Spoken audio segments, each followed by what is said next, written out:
U.S. and Canadian militaries are gearing up for a critical mission. It has to do with apparently someone with a big red suit with unlimited amounts of toys and stuff. We'll be right back. I hope that you your husband. Keep going forward. Hold it. Back up. Oh, back up. Let's get all this. We got to get this, dagummit. Hope. When Santa Hold up. Sorry about that, folks. Right there. Hold with that. The remote Arctic is North America's front door, and guarding the sprawling expanse from adversaries is the job of the North American Aerospace Defense Command, or NORAD. But not every object on NORAD's radar is an intruder, especially when Santa takes flight on Christmas Eve. Heck yeah! I spoke to Lieutenant General Blaze Frawley to learn more about the critical mission of tracking Santa. I know your main job is to protect the North American airspace against intruding aircraft or bad guys. So how do you use that technology to track Santa? Our main job at NORAD is to defend North America with the binational command, U.S. and Canada collectively. We use our systems to track Santa. We use our North Warning System. As well, we use worldwide global satellites. And finally, our fighter aircraft. NORAD's Santa tracking mission began in 1955 when a child trying to reach Santa instead called an unlisted number for the military's Continental Air Defense Command.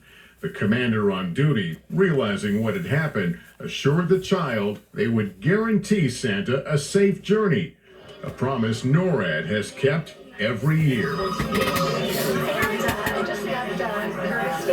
Throughout the years, many different fighter aircraft have intercepted Santa, and we'll normally give him a wing waggle as we peel off after we've intercepted him. Would you like to know where Santa is right now?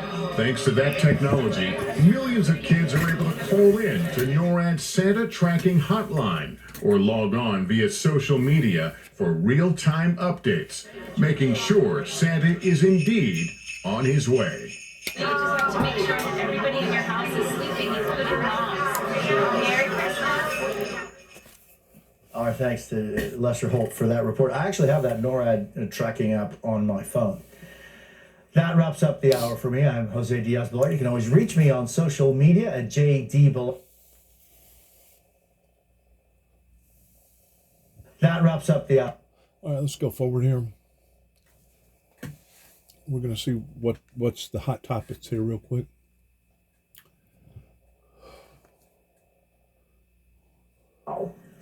Also,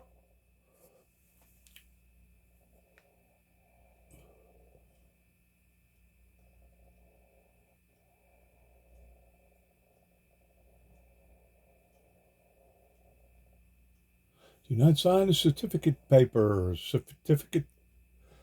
papers. We will get your attorney to watch Trump added. We'll take care of it. Sure you will. Chair Ronna McDaniel, who told election workers, if you can go home. That's kind of like the same thing that they told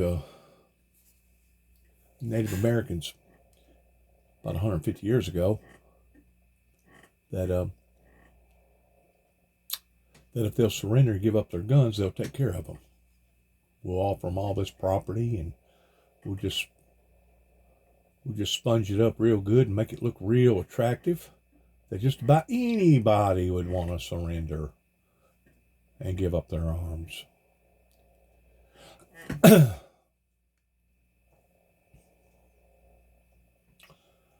You know, I didn't realize this until the other day. As stupid as this may sound, whenever it comes to the indigenous Native American people, I knew that the Trail of Tears, pertaining to the cruelty of that era, with Andrew Jackson, that basically spearheaded it, costed the lives of thousands of Indians. But if you look at it from another perspective, it was the Europeans that brought and the Spanish had brought all the diseases over here, that there was actually more people that died in the event of all the diseases and the incurableness that was going on at that time than it was those that died of brutality deaths. I mean, they was purposely putting not Amtrex, but measles and mumps and everything else in their bed linens. That way they'd catch it and get sick and die. Cruel, man. Bunch of cruel people is all I got to say. All right, what we got going on here now? Most places, yeah. LAX is a lot better today than it was yesterday. That was kind of the troublesome airport. We'll have to wait and see how Sky Harbor deals with this areas of rain, too, areas that don't typically get a lot of rain. But this was the big storm in areas of Southern California we've been sitting here watching the last 2 to 3 days. And now it's finally on the move. And as it does so, it's going to weaken a little bit, too. So it's not going to have as high of impacts. But we still have 25 million people in flood watches. Happy to report there's no flash flood warnings out there. 25 million people in flood watches. So the weather goes from one extreme to another.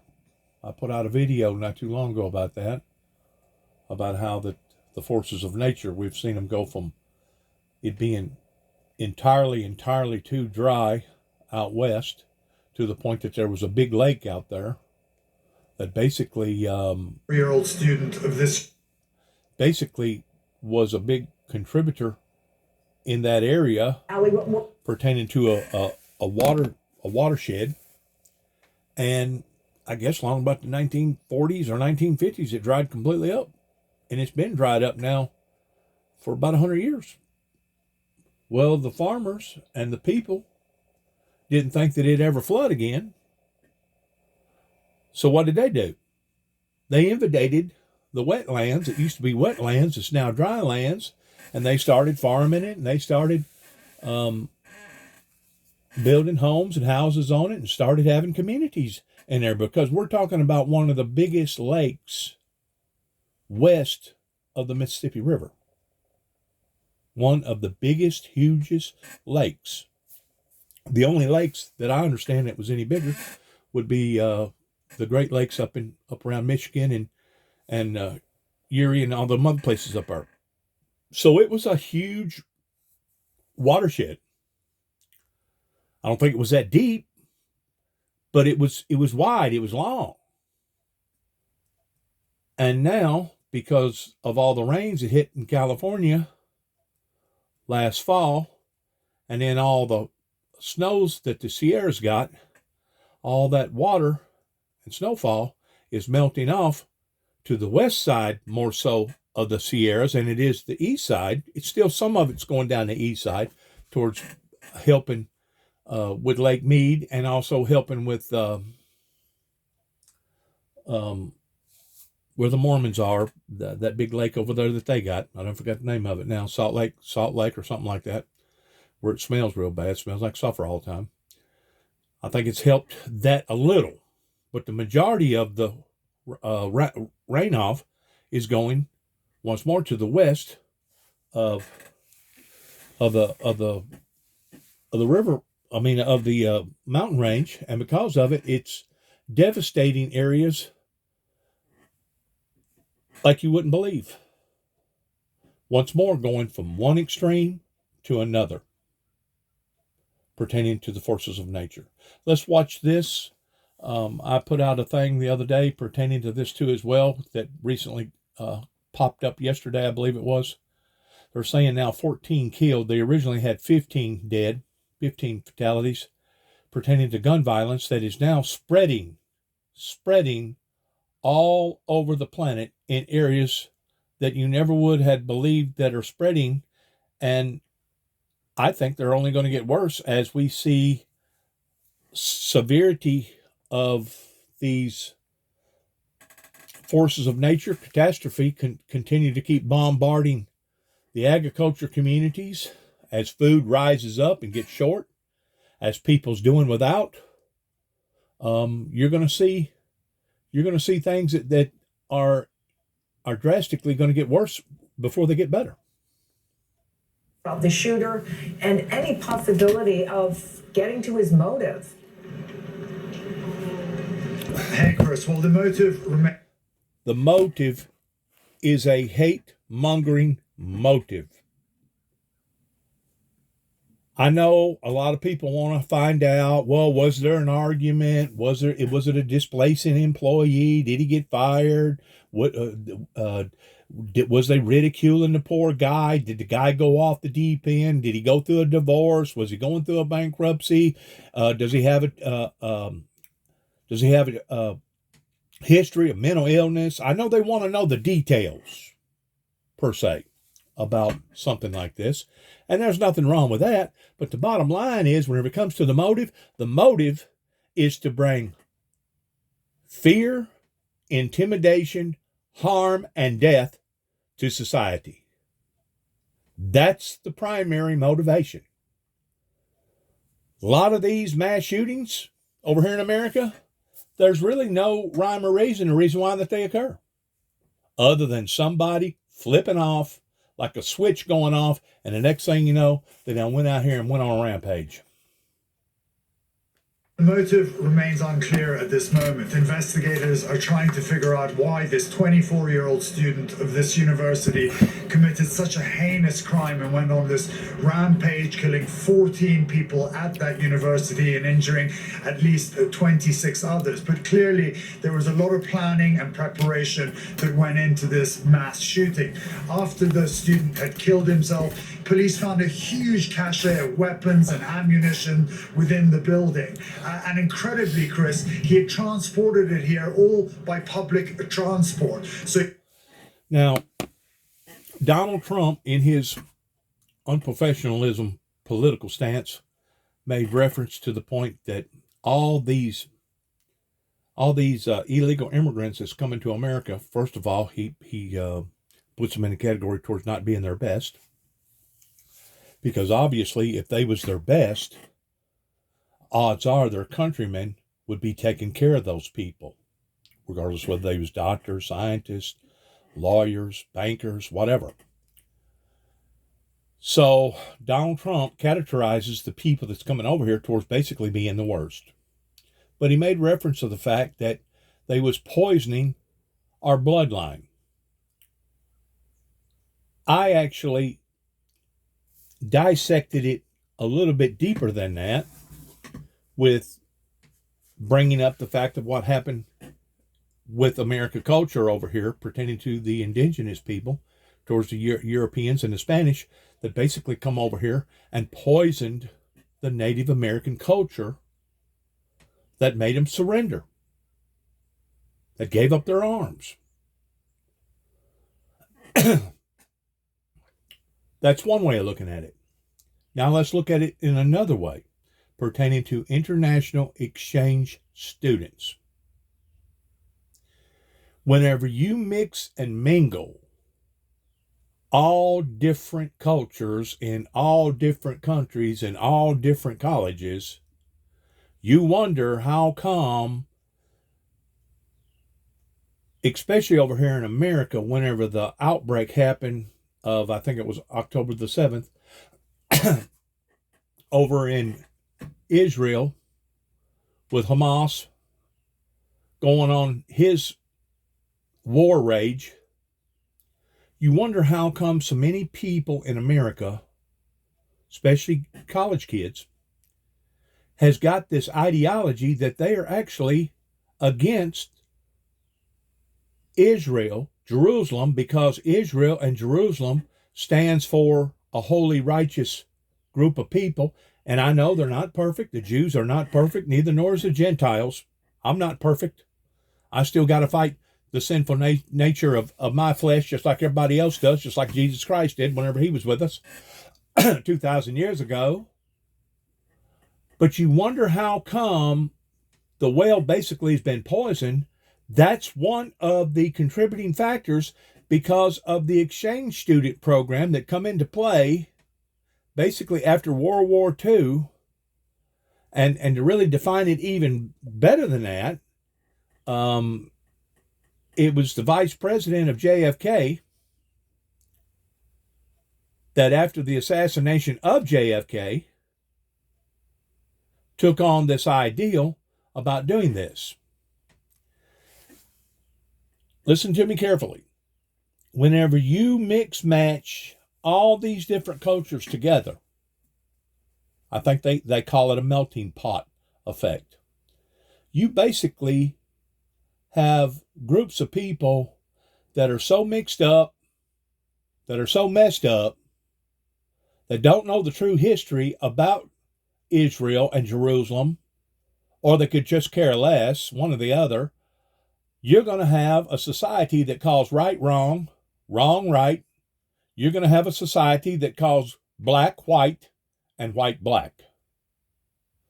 These are part of the seeds that had been planted, especially since the late 1980s with the Reagan administration, after 9 tapes went to the White House, that the church world in this particular area, I can't blame it on like people down in Georgia or maybe even down in South Carolina or up towards Maine or in, out west in other areas, because they had never heard about the Windmill Ministries missions.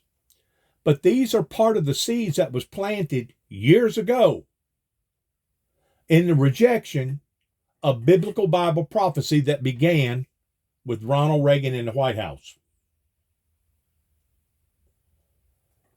Since then, we have seen things escalate, formigate. We have seen things evolve here in America like I would not have never, ever began to have believed, especially with me living less than a half a mile from an occultist group called the Wiccans right up the road in Northwest Tennessee. And they're all over. They're everywhere. I was told it's about 1,000 membership right here in Weakley County alone. But they're all over. They're all over God's green earth now. They're not just over here in America. They're not just over here in Northwest Tennessee. They're all over. They have grown. They have multiplied. They have evolved. Why is that? Because the government of America gave them a green light in 1986 towards them becoming tax exempt, just like the the Methodist, the Baptist, the Church of Christ, all the other known religious entities over here, giving them the same privileges of being tax exempt, just like they are. Just like they are. And which, looking at it from their perspective, towards they have the right to worship whoever that they want to worship under the pretense of our Constitution towards freedom of religion, the same as freedom of speech. Looking at it from their perspective, technically speaking, they're right. But morally speaking, they're not right, because you'll never convince me in a million years that our forefathers that originally wrote up the Constitution, the Bill of Rights, that they had hopes and dreams and desires of one day changing America in it being a righteous, striving nation versus a unrighteous, striving nation. That would be like putting some sort of a brand on Jerusalem and basically calling everybody from Israel, where Jesus Christ come from, where basically God started humanity, in the form of calling those people, God's chosen people, the Jewish sector people over there, that you wanted to put a brand on them by telling them that they was of the Antichrist versus Christ. There still is true, authentic Jews that are still rejecting the fact of the teachings of Jesus Christ.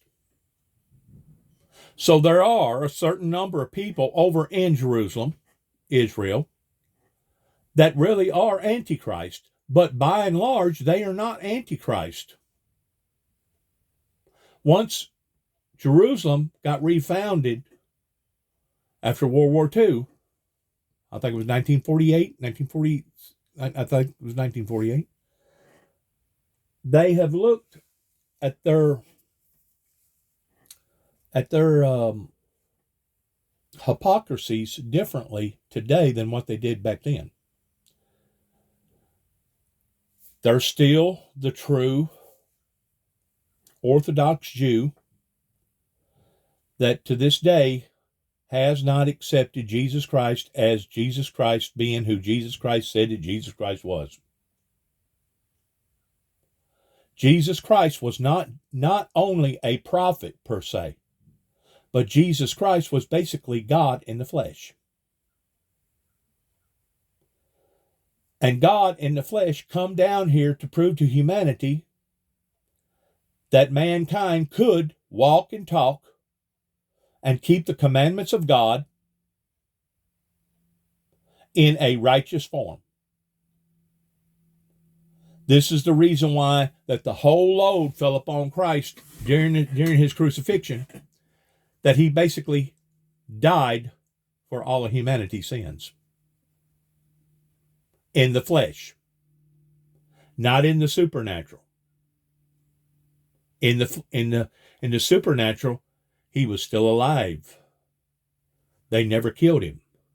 And he proved that on the third day by rising again, the flesh, and remained on the planet Earth, the way I understand it, for about 40 days after he rose, in different intervals towards going and visiting with his apostles and talking to various people that they actually seen and talked to. We're talking about now the supernatural intertwining with the natural, until he departed, going back up into the kingdom where he come from to begin with. God the Father, God the Son, and God the Holy Spirit. They call that the Trinity. In the form of the Trinity, and I've explained this before, they all have three different positions. Compartmentalizing them the way that most humans compartmentalize things. They have three different positions, or three different compartments that they hold. God the Father, God the Son, God the Holy Spirit. But at the same time, it would be as if you hired an attorney, let's say that something happened in your life and you was being accused of a crime. And because you're being accused of a crime, you're having to go in front of the magistrate. Merry Christmas to you, man. And you're having to defend yourself in front of a judge, and because you're not that familiar with the laws, you hire somebody that is. That way, they become a spokesman for you. That in actuality, during the time that attorney is standing in front of that judge representing whoever that attorney is representing, he is actually the person that hired him. In other words, he's standing up, making intercession for the person that he's defending, that hopefully he can persuade either the judge, or maybe it's a full-fledged court pertaining to a jury, I don't know. But he's standing up there in defense of his client that basically becomes his client. Metaphorically speaking. Same way with the Trinitarian Trinity. Whenever Jesus come down, he knew that he was in the fleshly form. There was times that Jesus told his disciples at that time, for if you've seen me, you've seen the Father. But then there was other times when they approached Jesus, oh, good master, good master, good master, trying to put Jesus on a pedestal above and beyond the human, fleshly, mortal man. And Jesus identified their trickery in what that they was doing and said, there's only one good, and that's the Father. So there was a separation in Jesus' teaching in recognizing that there was times he identified himself towards truly being the Son of God. But then there was other times, metaphorically speaking, he was representing and putting himself in the same position as God. This is the reason why I say that there has been prophets of God that has come forth and died since the beginning of time. There has been patriarchs. There has been men of God, women of God since the beginning of time. But none of those people, including Moses, including Noah, including Jacob, including Abraham, stands close of being who Jesus Christ was. Jesus Christ was not just a prophet.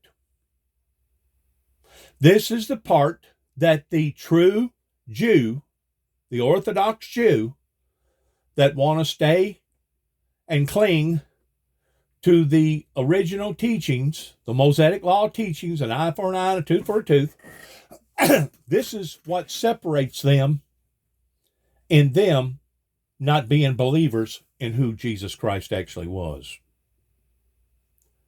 Over here, in this society over here, if you're a true Christian of God, you have accepted the fact that Jesus was who Jesus said that he was, looking at it from different angles, from different perspectives. Because of the narrow-mindedness of people over there, and because of their idiocy over there, I personally believe that that's one reason why that all hell has busted loose over there in the Middle East again. And if you look, if you'll compare the Middle East, let's say with India, or some other countries, if you'll compare them, and there's actually some countries that have never had to go to war. Never had to go to war. Now they've had disturbances within their own party, but they never had to go to war. How come Jerusalem stands on top, or the Middle East over in that area stands on top towards being some of the most rootless barbarians that has ever come forth? Because they're under a curse.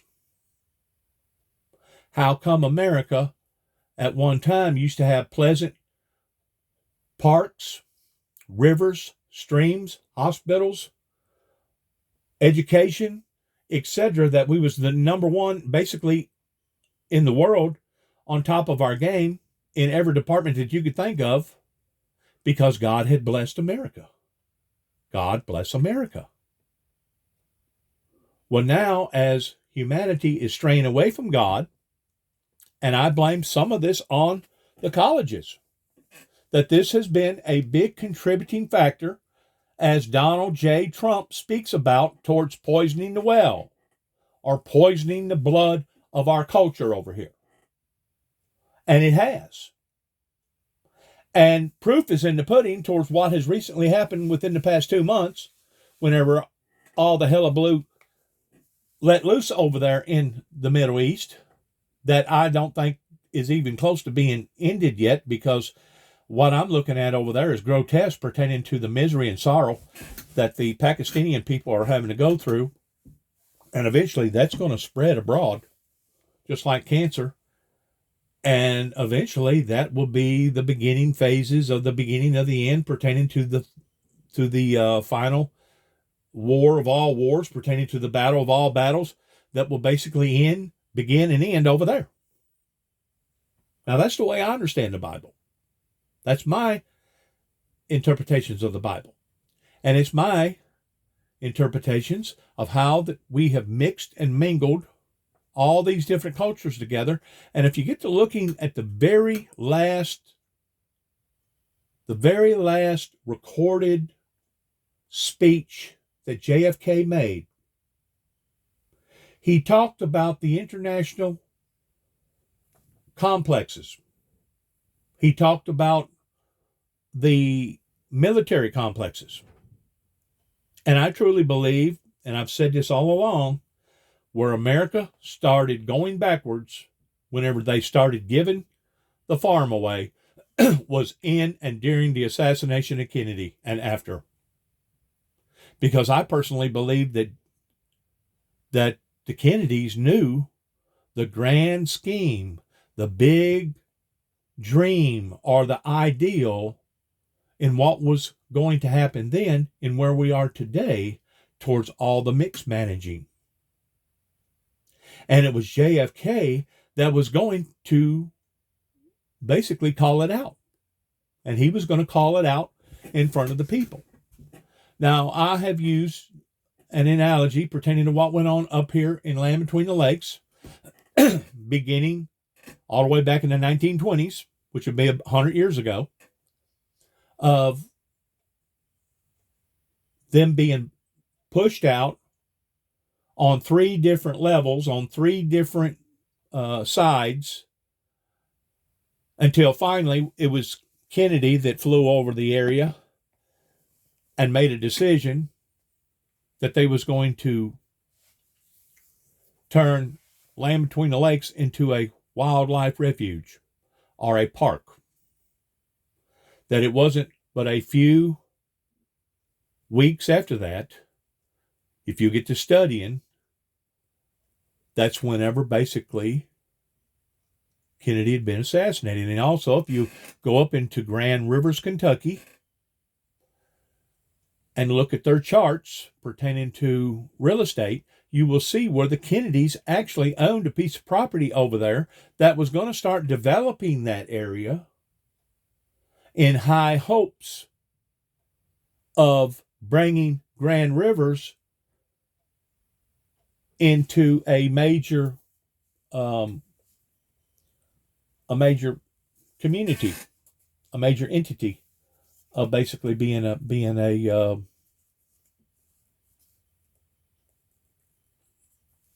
I can't think of the word right now, but you know what I'm talking about. And of course, whenever Kennedy got assassinated, that basically put a clinker to all those dreams, all those ideals. Okay? I have used Land Between the Lakes as being a potential probability in the assassination of JFK. And did it ruff up some feathers? You damn right it did. Was there talk about assassinating the President of the United States because of what happened whenever he flew over that piece of property after they'd already been run out one time, and after a lot of them been run out twice, now they're being run out again the third time?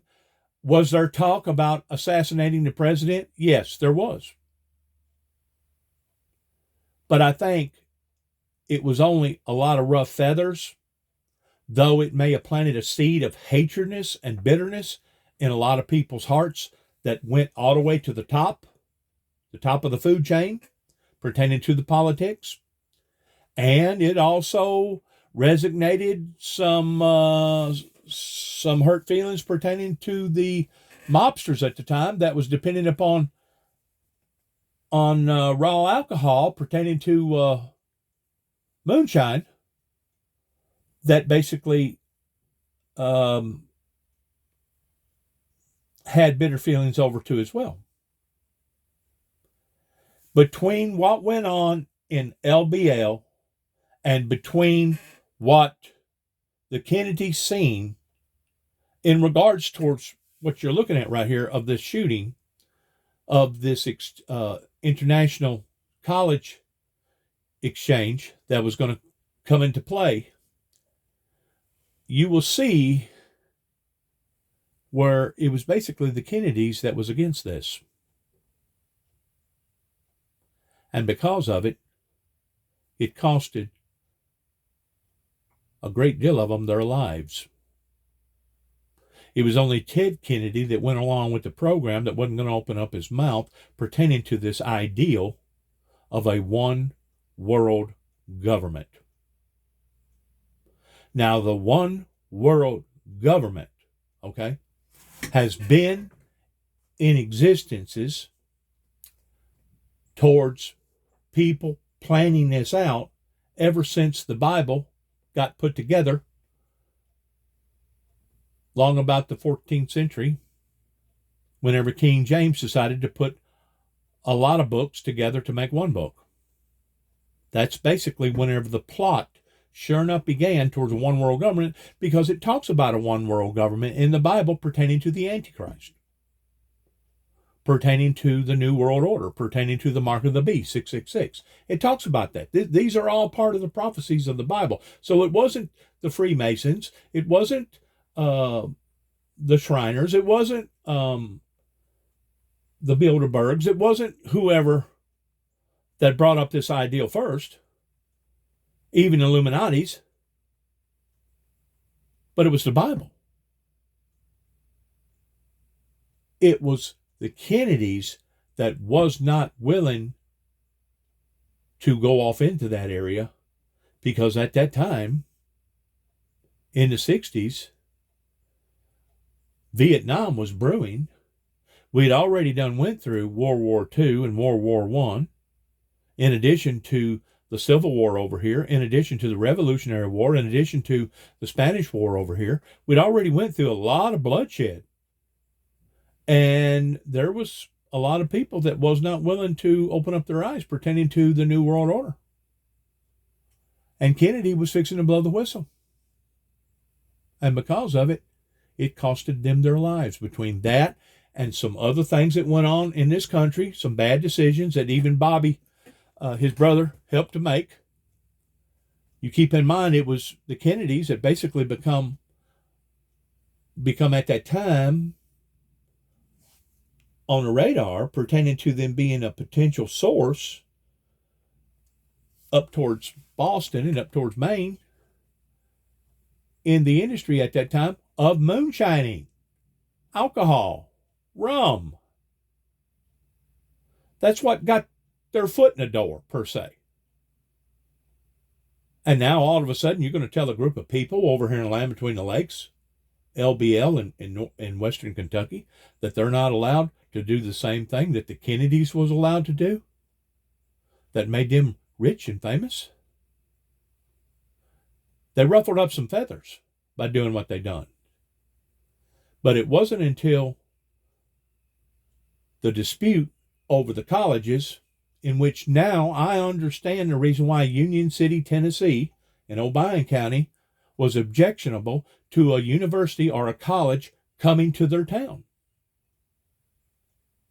There was certain people that already knew what was brewing pertaining to mixed managing and poisoning the well, poisoning the bloodline, and they said, no, we're not going to do that.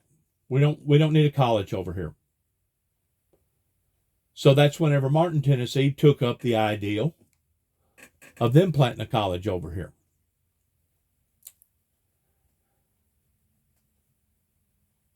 I don't know for sure the year time. I'm sure there's some people that does. They probably know the exact time frame whenever the university became a university, towards it being a college over here in Martin, Tennessee in Weakley County.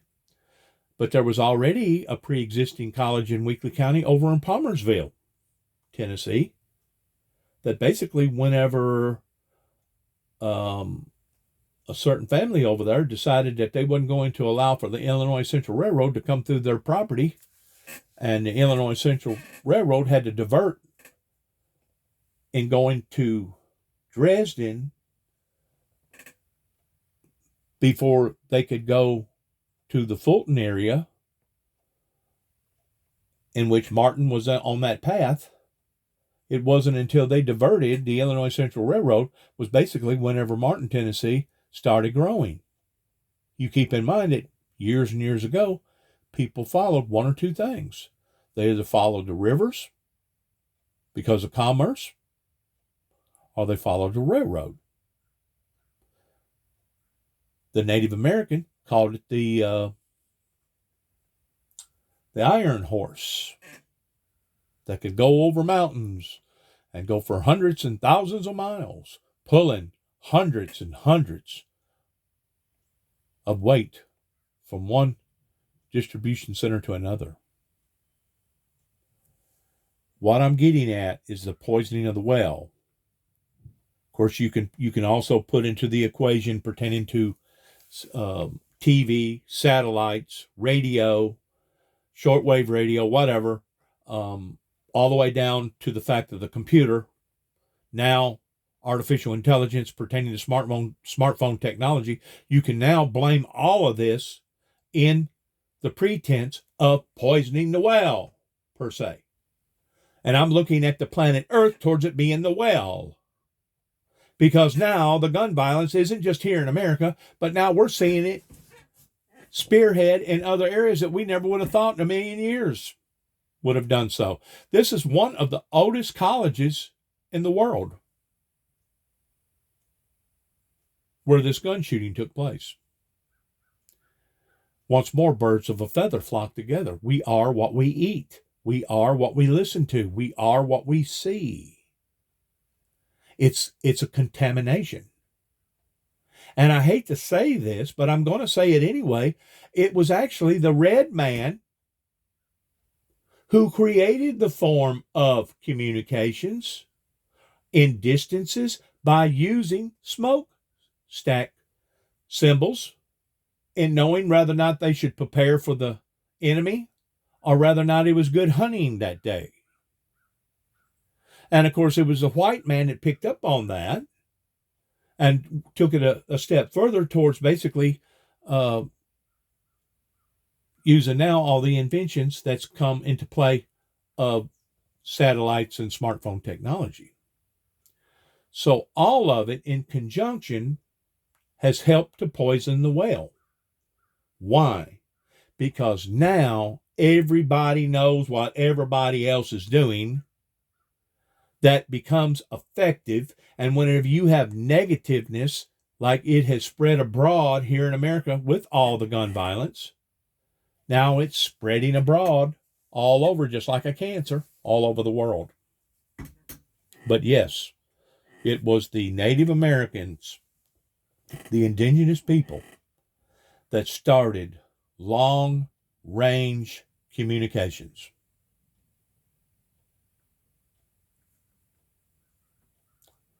Not necessarily the people in which there was some, if you get to studying India's history and also China's history, there was some things at that time that was being developed that probably would have taken off eventually. It just so happens the Europeans over here was dead set with their drive in that they was going to basically be the spearhead to the communications, and they did. Just like it was the Americans in North Carolina, I believe it was, pertaining to the Wright brothers, who spearheaded the fact that now we can fly 5, 6, 10, 12,000 miles all over the planet. Each and everything has contributed towards poisoning the well. And I'm looking at the earth towards it being the well. That's the reason why I say whenever Donald Trump uses the expression about all the illegal immigrants coming over here and poisoning our culture, he should have worded it differently to where people would be able to understand what he was talking about. And in reality, what he's talking about is factual towards all the illegal immigrants now coming over here to America, stealing jobs, bringing diseases, etc. over here is a contributing factor towards damaging our culture. Damaging our culture. Well, who was it that wanted to damage the Christian culture to begin with? Was it Hitler? No. Hitler made a strong plea in doing that towards killing over 6 million Jews during the Holocaust. But it didn't begin there. It didn't begin there. There's been turmoil and there's been basically wars since the beginning of time of bad versus good, good versus evil. Godly versus ungodly, righteous people versus unrighteous people. That has been going on now since basically the beginning of time. And the only person that's going to end it will be the person that ends this planet and ends life on this planet pertaining to the Maker, the Creator. And as we get closer and closer in destroying ourselves and destroying the planet, we get closer and closer towards seeing prophecies come true, just as it talks about in God coming back, gathering up his elect from the four corners of the earth. And in doing so, he's going to come back in flaming fire, taking vengeance upon to those that obey him not, and those that do not believe in these things that people are telling them about, that he's going to seek vengeance upon them as he's resurrecting the saints who have already died and those that are still here on the planet that are worthy to be caught up in the first global resurrection. Right now, we are in a premillennial state, but we're in the ending of the premillennial state. The ending of the premillennial state. We're soon going to walk off into the Great Tribulation period, the 7-year tribulation period, in which I don't want to be here during that time. I'd rather die 1,000 deaths than to go through what those poor people are going to have to go through during the tribulation period, whenever the one world government will rise up, pertaining to the mark of the beast, pertaining to the New World Order. And then, after the 7-year tribulation, is whenever the new millennium comes into play. Right now, we're in pre-millennium state. After the 7 years, it'll be 1,000 years of basically where God and God's children will rule and reign for 1,000 years. While Satan is entrapped in a prison, the Antichrist, the false prophet, Lucifer, the satanic entity, to where he will no longer have any type of influence upon the mankind during this 1,000-year millennium. After the 1,000-year millennium is whenever this evil entity will be loosed for a short season, the Bible says, to go and deceive those that was mortal, that now at this point in time will be immortal, because they'll be in the spirit world, during which time that they follow after this Antichrist once more again, Lucifer, the devil, Satan. And that's whenever fire comes down out of New Jerusalem that will consume them, and that's whenever God himself will cast Satan, the devil, the Antichrist, the false prophet, different positions, all representing one another, into a lake of fire where they will burn and be tormented forever and forever. That's whenever the elements in the heavens will basically burn up. Everything down here on the planet will burn up, and God will recreate a new heaven and a new earth. I know that unless you have a super, super good imagination, and unless you have lots and lots of faith in the same pretense of what the Christianity has coming out of the Bible, odds are you're going to say that you believe, but you're truly not going to believe, because your mind cannot travel in the distance of actually imagining these things occurring.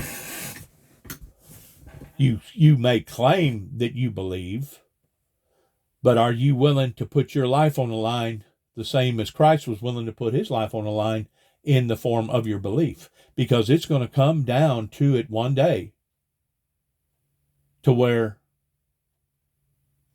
whatever that you believe, if it's not worthy enough to die for, it's not going to be worthy enough to live for. If whatever that you believe in, regardless whether you believe in the forces of good or you believe in the forces of evil, it's going to come down to it one day that whatever that you believe in, if it's not worthy to die for, it's not going to be worthy to live for. And I can literally say that in the physical form as well as the spiritual form, because all of it will come down to where God and God alone will separate the wheat from the shaft. He will separate the goats from the sheep, and then narrowing it down to who is truly, truly his and who is truly obedient to him. I'm not saying that during the time that you're in this flesh that you're not going to make boo-boos. I make them. Trust me, I make them all the time. I try to correct my boo-boos. I try to correct the things that I know that I shouldn't say or think or do every day. That's the reason why I ask God for more strength every day, because every day is like a brand new adventure. You're not supposed to let your wrath fall down upon to the setting of the sun. You know why? Because the following next day starts a brand new world in your original world. In other words, that's another page that gets added to your book, your testimony. Now you've got another day. Some people only live a short period of time that has basically short lives or short testimonies, and some people actually live to be over 100 years old. And if you study the Bible very carefully, pertaining to history, you'll see where some people live to be 600, 700, 800 years old. I think that there's a theory in behind that of the reason why that they was counting the every time the sun rotated, day and night, day and night, day and night. I think that there was a theory in behind that, in addition to the calendar being changed on 3 or 4 different levels, from a 6-day cycle to a 10-day cycle to a 7-day cycle, and in addition to the earth spinning faster before the great flood, because after the flood and all this water was put on the planet, it slowed the rotation of the planet down to where now we only see the sun come up and go down, come up and go down in a 24-hour entity. To where if you was living before the flood, you may have seen the sun come up and come down every 6 hours or every 8 hours. The world was spinning faster at that time, I believe, because it didn't have the weight on it at that time. Now that's my theory in looking at how come they claim that they lived to be 700 and 800 years old back then. And then if you get to looking, everybody that has lived beyond the flood has had much shorter lifespans. That's my explanation for it. Now, you can either believe that explanation pertaining to my theory, or you don't have to believe it. But that's what I believe. I believe that the planet was spinning faster. Not only during the dinosaur era, but also during and before the Great Flood. This earth has went through endless amount of changes. It has evolved. It has went from one entity to another, and sometimes it's went back to that same entity. Like, I didn't know this. It was, I think, in 1816 or something like that, there was a major volcano, and then there was another major volcano that actually caused a lot of people that year, just about the same time of the Spanish flu, caused a lot of people that year to not even have a summer. Food shortages originated. They couldn't grow nothing because all the smoke had went up into the atmosphere, and the sun become as dark as sackcloth, just like it predicted in the Bible. This was during the time of the Spanish flu. And of course, it wasn't long after that, whenever they had the 1812, or before that, they had the great earthquake over here in Reelfoot Lake that caused the Mississippi River to run backwards for 3 days and 3 nights pertaining to Reelfoot Lake. That was in, I think, 1811, 1812. And then it was the 1929 leading to the 1933 Great Depression, whenever all the banks failed and the stock market crashed. Let's go back to what we're looking at here pertaining to the gun violence. He really knew what he was doing. And then there are a lot of other questions that are also being raised, Chris. Before he went on this mass shooting, police say that he had killed his father. The motive to that remains unclear. And even more puzzling, a week before he went on this rampage, police believed that he had killed two people in a forest just outside Prague, a father and his infant child. And the police say that there was absolutely no connection to these two people that he had killed in the forest. Initially, police were looking at 4,000 suspects in that area, and he wasn't one of the prime suspects because of that lack of connection. But now they've realized from ballistic evidence that they found in his house that there was a connection to the evidence that they found in the forest. But all of this is just making people here even more upset. People here in Prague are trying to make sense of this senseless crime that took place here. All over Prague, there are vigils, candlelit vigils. People are gathering together to try and come to terms with the most terrible mass shooting that has happened in this country. And also at a holiday season when people are all coming together, families are showing each other a lot of love. And this has really put a dent in the community here. This investigation is obviously going to go on much further. There's a lot more details to come out. They want to figure out, exactly how many arms he had. They said he had at least 8 weapons, and now that they're saying that he had possibly converted a semi-automatic rifle into an automatic rifle. They want to figure out how he did all of this. So at the moment, there are a lot more questions than answers, and police are also staying fairly tight-lipped on this because it is an ongoing investigation. So hopefully we'll get more details in the coming days and weeks. Chris? Elia Ruzzi, thank you. And coming up, rising from the ashes, NBC News gets a look at Notre Dame's cathedral restoration and the iconic spire returning to the Paris skyline more than 4 years after a devastating fire. And later, a very special reunion, an Army sergeant back together with his best. If you'll get to looking at where that college was, it's not but about the way that I calculated it, wasn't but about 1,000 miles from Ukraine, pertaining to the region And how where that shooting took place. If that gives you any idea, it's over in the Poland, Germany, UK, England area, over there in that region, which is basically north of Africa.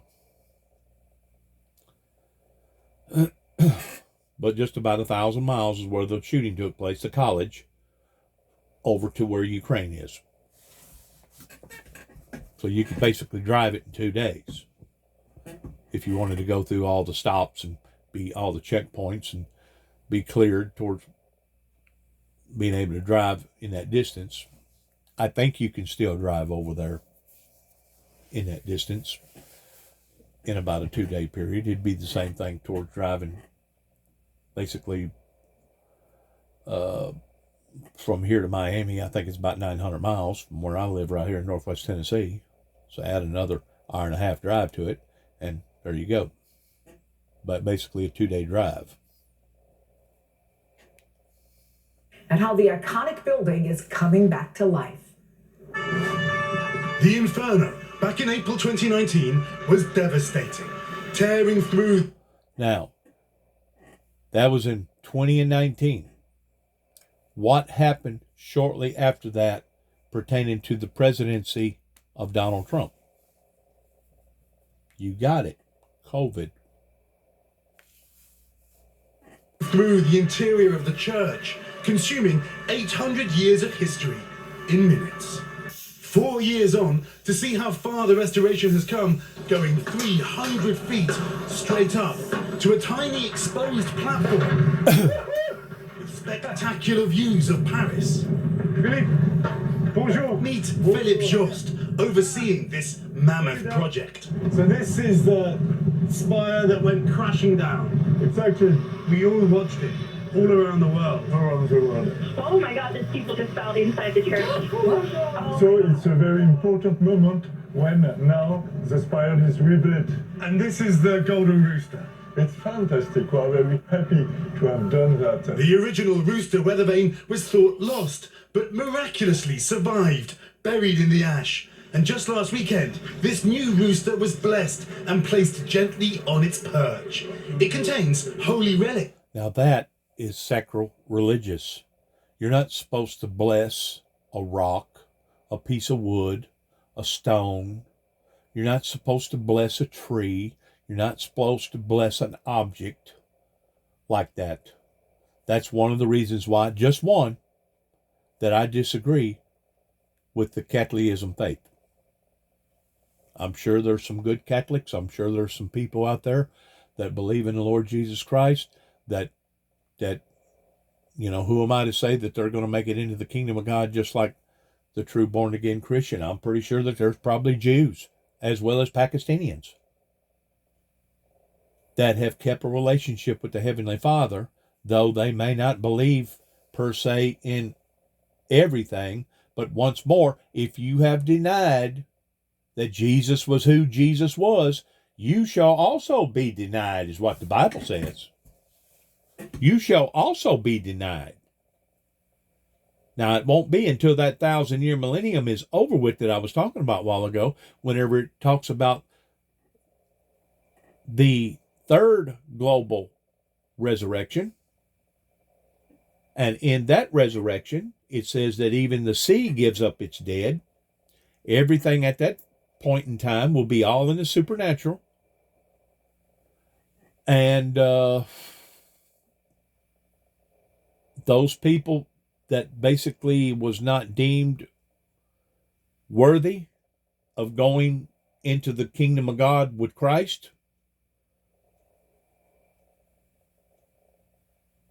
will be given one more opportunity. And during which time that all will profess that Jesus Christ is Lord. Now, they'll do it, but there'll be a certain amount of them that would do it out of resentment, that won't do it out of love. And because of it, those will be the people that will follow after the Antichrist one more final time into Gog and Magog of the final battle of Armageddon. And in doing so, they will be consumed, according to the Bible, that fire come down out of New Jerusalem that consumed them. People don't have no idea in some of the things that we're supposed to be participating in and the things that we're not supposed to be participating in. And the only thing that I can do is hope and pray that people like my son that is Catholicism, even though he may not be pure Roman Catholicism, he is a form of converted Catholicism. There is so many characteristics and traits that I do not agree with pertaining to what they do and what they don't do. It's beyond me. It really is. To think that you have to have a priest to go to be able to make recompense pertaining to the sins that you've committed is basically going back before Jesus Christ, whenever the priest at that time, the holy men at that time, or the prophets of God, would make atonement for the people's sins that would actually be rolled over from year to year to year. And they wasn't actually forgiven until the veil was rent and Jesus come in a carnally, fleshly sense. But this right here, of what they're doing here, they can celebrate this building all they want. They can get out there with priests and throw holy water on it all they want. And I'm not saying that God won't bless it, but it's not going to be because of them trying to bless it themselves that's going to bless it. I mean, there's lots of projects that I believe that God has blessed throughout history. There's lots of kings. There's lots of events that God blessed that event and made that event turn out the way that it turned out, according to history, because God was ruler in that event. But it's not for me to bless a rock, a stone, piece of steel, gold, silver, or any of the above, because that's part of God's commandments pertaining to worshiping idols and stuff that you're not supposed to be worshiping, or blessing things that you're not supposed to be blessing. You can pray for people, and you can offer, especially children, up before prayer and dedicate that child's soul to God. You can do that I believe. But once more, you yourself are not in control of that child's soul, or that child that you dedicated to the Lord. You yourself, or me, or anybody else upon the planet, is not in control of that person's life. It will be that person, and that person alone, that will make the ultimate decisions of whether or not they fulfill their obligations with what their parents, or what whoever done what they done whenever they was dedicated that way towards them living out their lives in a righteous form. Said to be the crown of thorns. Was a very, very... Now let's back this up a little bit. Right there, stop. Gently on its perch. It contains holy relics, pieces of what is said to be the crown of thorns. Was a very, very emotional moment, and symbolic. And I'm not saying that they don't have a crown of thorns that they consider sacred. I'm not saying that pertaining to the Catholic religion. What I am saying is that there's no way humanly possible, because at the time technology did not exist other than the Egyptians of putting things in a tomb. The technology did not exist towards taking the original crown of thorns that was on Jesus Christ's head and preserving them. The technology did not exist. And if you get to looking at what a thorn is, it's basically made out of the same material as a tree or a weed or a branch. And it will deteriorate, it will dissolve, it will basically become invisible after a certain amount of years. I don't care if you did put it in something, in a controlled environment, in which they didn't have. Eventually it's going to deteriorate. It may take it 1,000 years longer to deteriorate, but as far as them claiming that they have the original crown of thorns that was on Jesus Christ's head, I don't believe that. I do not believe that. Now, I'm sure there's probably Catholics out there that do. I'm sure that there's a lot of people out there that is naive, that's got that narrow-minded thinking about them, that are dead set. Oh, no. They got the original McCoy. Well, if that's what you believe, it's what you believe. I don't believe that. It's a phoenix from the ashes. Exactly. Or a rooster from the ashes. Now Philippe and I descend into the nave, the heart of Notre Dame. There was a hole in the ceiling. A big hole in the ceiling. Now it's being rebuilt better, with advanced fire protection, while expert carpenters use medieval tools, slotting roof timbers together like a giant puzzle. That's incredible right there. That right there. I mean, they still have the same tactics, especially up in Kentucky, towards using basically lumber like that. I see it more in Kentucky than I do just about anywhere else. And basically the federal government, whenever they put in parks and stuff like that, they'll put stuff, heavy duty stuff like that in there, similar to that. But usually it's already formed in a kit. It was probably made up in some sawmill somewhere, and they didn't get out there and hewn it and hone it down with an axe, in which, if you can look at the shape and the figuration of all that stuff that you're looking at right there, I'm pretty sure that originally was cut with a saw in a sawmill somewhere. They wanted to display it as in shaving different particles off of the wood and making us think that it was all hewn out the way that it was originally hewn out about 800 years ago. And that's not feasible to use the same tactics. Once more, that technology did not exist then like it does today towards putting logs in a sawmill and cutting them perfectly square and flat and using the dimensions that you want to be able to build what you think that you need to build. A lot of people have given a lot for this, including many people donating from the US. $30 million. $30 million. $30 million has been donated to one building,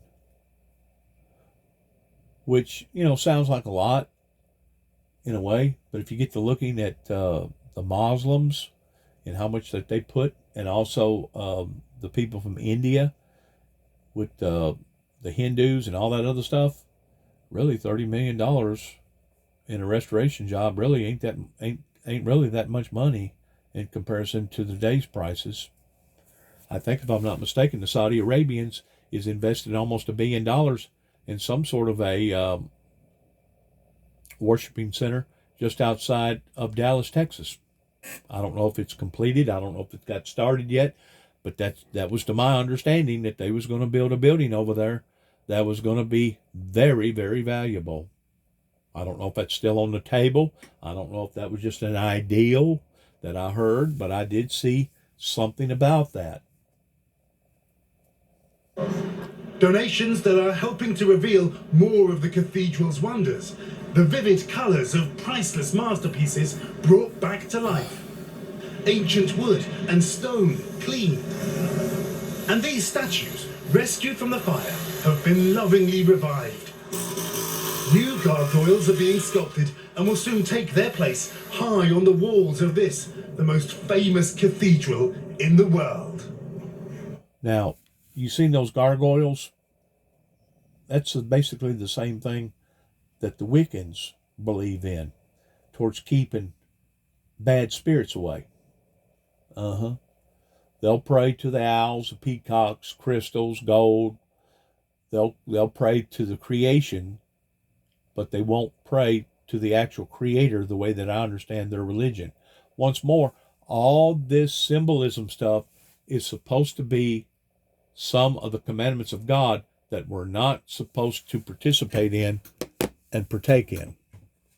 A matter of fact, if you get to looking at true Christianity, see all these statues, 1, 2, 3, 4, 5, 6, 7, 8, 9, 10, 11, 12, look like about 30 different people right there, and all this other stuff that represents different things, all these different deals right here. If you get to looking at the true Christianity, it wasn't until, the way that I understand it, about 1,000 years after the death and the resurrection of the Lord Jesus Christ, was whenever they took the cross and started idolizing it, towards people actually putting it on pictures and hanging it in their homes and making crosses out of gold and hanging it on their necks, or making jewelry out of crosses, because up until about 1,000 years after Christ had come and gone, the cross was despicable. It was an absolute despicable thing for people to think about, much less to look at, because it was looked upon as, in that time, a modern tool to control humanity pertaining to punishment of crimes that certain people had done that deserved that type of punishment. In other words, they looked at a cross the same way as we would look at an electric chair or a gas chamber. I don't see people, normal people, that wants a picture of a electric chair in their home. I don't see people walking around putting electric chairs and making jewelry out of them, or gas chambers. I'm not saying that it don't exist. I'm just saying, by and large, people look at those items towards them being despicable. That's the reason why that the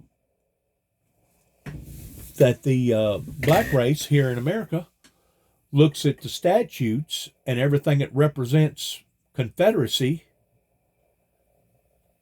towards it being despicable, and feels like that those things need to be taken out of the eyes of the general public and put into a museum somewhere. It's not that it didn't exist. And the fact of the matter is, it wasn't the fact that all Confederacy was actually in support of slavery. Because I'm sure there was a lot of people during that time that thought by putting a chain around somebody and treating them like an animal was wrong. But because it was so massive here in America, that's the branding that it got. The Confederacy got a bad branding in regards towards slavery, and that's the reason why so many people today rose up, especially I think it was during Obama's era. I think it was like maybe 10 years ago or maybe less, that they rose up against seeing these symbols out in the eyes of the general public. It would be the same thing if you wanted to go over into the Holy Land, the Middle East, Jerusalem, Israel, and put up swastika pictures and swastika statues everywhere. And that was the very thing that killed, eradicated over 6 million Jews. I'm just trying to make a point pertaining to symbolisms that God spoke about towards not taking a part of. Today, the world, the way that it has evolved, there's really no way of getting away from symbolisms. Unless you lived in a cave somewhere. I mean, just about everything today has some sort of a history behind it, and just about everything today has been artistically drawn or put on paper or now digital form in some way or another. So it's all part of the DNA makeup of, once more, poisoning the well, poisoning planet Earth. Once again, when Donald J. Trump talks about the illegal immigrants, he should have explained it in a more verbatim detail, other than just saying America is being poisoned by all the illegal immigrants. He could have said America is being influenced wrongly because of the illegal immigrants. There is different ways that he could have worded what he wanted to say and it not been so offensive. You understand what I'm saying? And I'm sure some of the things that I talk about is offensive to people, because you got narrow-minded people that believe in what they believe. And my son's one of them, I hate to say, pertaining to Catholicism, that I hope one day he will open up his eyes in understanding that those rituals that they've got still to this day are traditionally practiced is wrong, according to the teachings of Christ. Once again, the priesthood, the holy men, the righteous people, the ones that was in control of the law, was the very people that crucified the Lord Jesus Christ by saying, away with him, for this man committed blasphemy, is what they believed. Even Jesus during the process said, for what good work dost thou persecute me for? And one of the soldiers that was beating on him said, for a good work we persecute you not, but for you professing that you're the Son of God, that you're the Savior to mankind, that's why we're beating on you. That's why we're going to kill you, is because we know that you're not who you say that you are. In other words, they believed that Jesus was fraudulent. They believed that Jesus was a heretic. They believed that Jesus was nothing more than a mere everyday Joe. Some people today like the Muslim religion, probably even some of the Pakistanians will go as far as saying, oh, yes, Jesus did exist, and oh, yes, Jesus was a good man, and oh, yes, Jesus was a prophet. But as far as putting Jesus on the pedestal towards being God's only begotten Son, towards basically being God in the flesh, they won't do it neither. Neither will the true Orthodox Jew that is still looking for their Savior. See what I'm saying? There's so many of this stuff that is symbolism, that's ritual, that's one of the reasons why the Ten Commandments says what it says. Do not worship idols, false idols. Now that's what I believe comes out of the Bible. You can believe what you want to believe.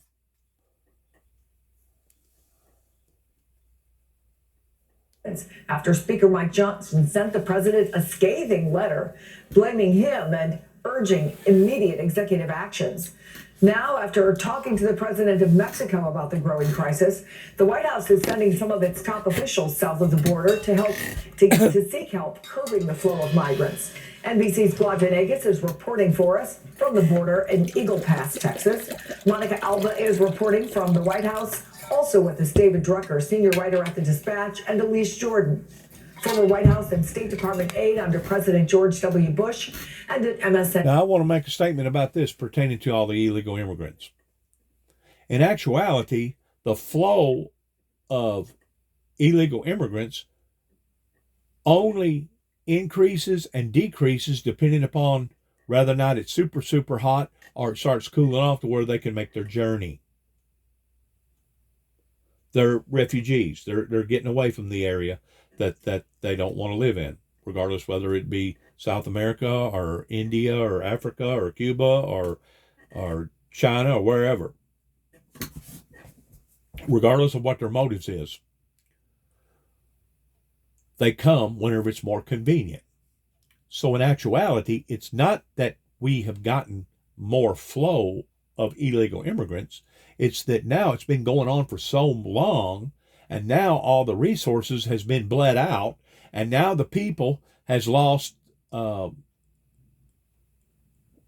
towards being, passionate about this, because now it's affecting their communities, it's affecting their lives. There comes a time to where you cannot no longer be tolerant in the intolerable, in the intolerableness. Patience is wore thin.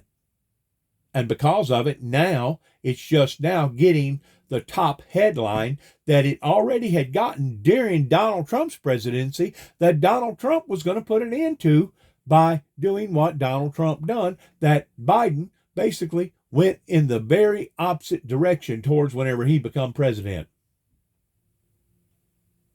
Now, those are not ideologies, my friends. That's not a form of religion that I'm telling you about. Those are facts.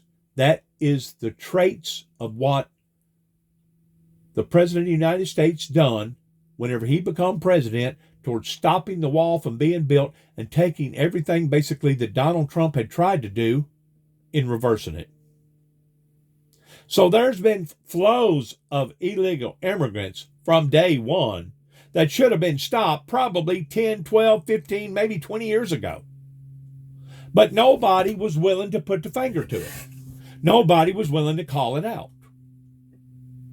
Well, now it's being called out. Probably a day late and a dollar short, because if you get to looking at how many illegal immigrants is not only in Texas, not only in Arizona, not only in New Mexico, not only in California, but the whole country of America, I don't even know what the statistics are towards how many people are here that should not be here. And there's no doubt we need labor.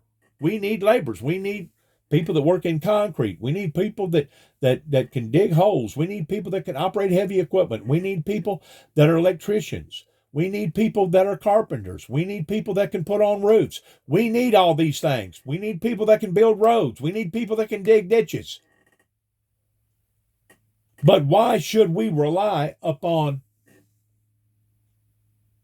the Mexicans, especially the illegal Mexicans or the illegal immigrants, let me put it that way, why should we rely upon the illegal immigrants to do the hard labor manual work that most people in America don't want to do? That's the reason why they went to college, to get somewhat of an education, that most of them put in all that time and all that money to get a degree, and now they're flipping burgers down here at McDonald's, or they're working for Walmarts for $17, $18, $20 an hour or whatever. We got people that working in Walmart right now that probably should have been working for NASA. They got that kind of teachings. They got that kind of education. But because things fell through for them, they had to settle for the second best. So that meant all that time that they spent in their career fortitude has basically been blown out of the water. Futile. Basically futile. Early as next week, according to the Mexican president, it sounds like these officials could be making their way there on December 27th. So again, it's the end of the year. We're in between some holidays, but the White House is saying this is something that just can't wait. And the backdrop to all of this politically, Chris, is these continued negotiations that are taking place on Capitol Hill that the White House is a part of, which is directly linked to funding for Ukraine, for Israel, for Taiwan. But really at the heart of the matter here is additional border policy changes that the president is the one to say have to happen, that there needs to. Should have been addressed 10 years ago, 15 years ago. And in ways it got brought to the table, and then they would throw it out. You no longer heard nothing about it. Seemed like it was somewhere around 2008, 2007.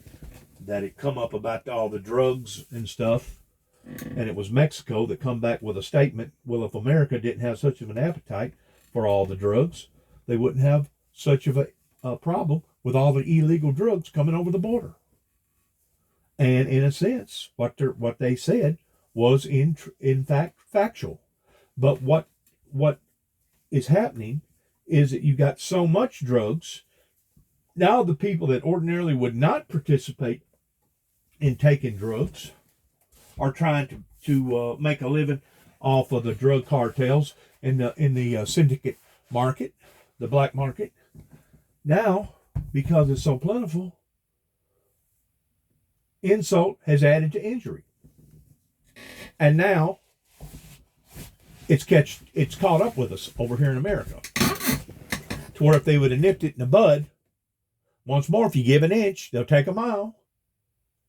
If they'd have nipped it in the bud at the beginning, we wouldn't be facing off on all these problems that we're seeing, not only over there in all those states that I just got through mentioning, but America in general. Stupidity has brought this on.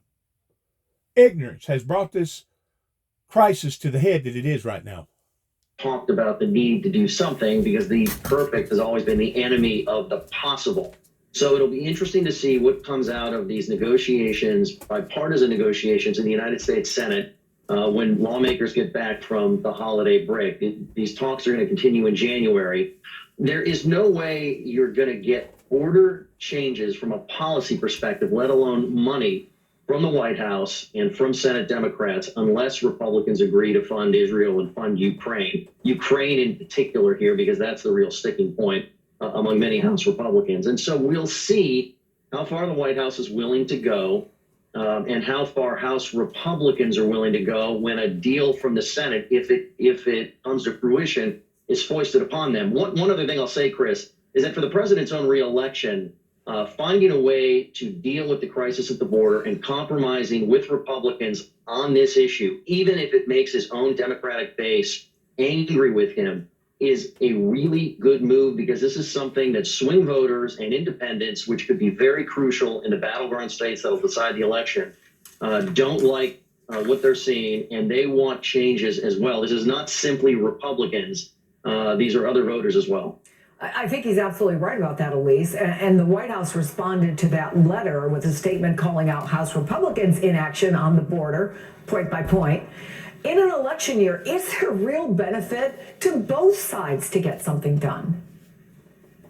Chris, no, David's exactly right. This is potentially a huge win for President Biden if he can reach some kind of deal with Republicans. He needs to be seen as doing something to address the security crisis on the border. Half of Democrats even disapprove of how he's handling the border crisis. And he's going to have to thread the needle to not alienate progressives who are already upset over his handling of Israel and who also do not want to return to the Trump era asylum walls. But he really, to win re-election, this is going to be a decisive issue. It's number 2 behind inflation in terms of what the American voter right now, be it Democrat or Republican, cares about.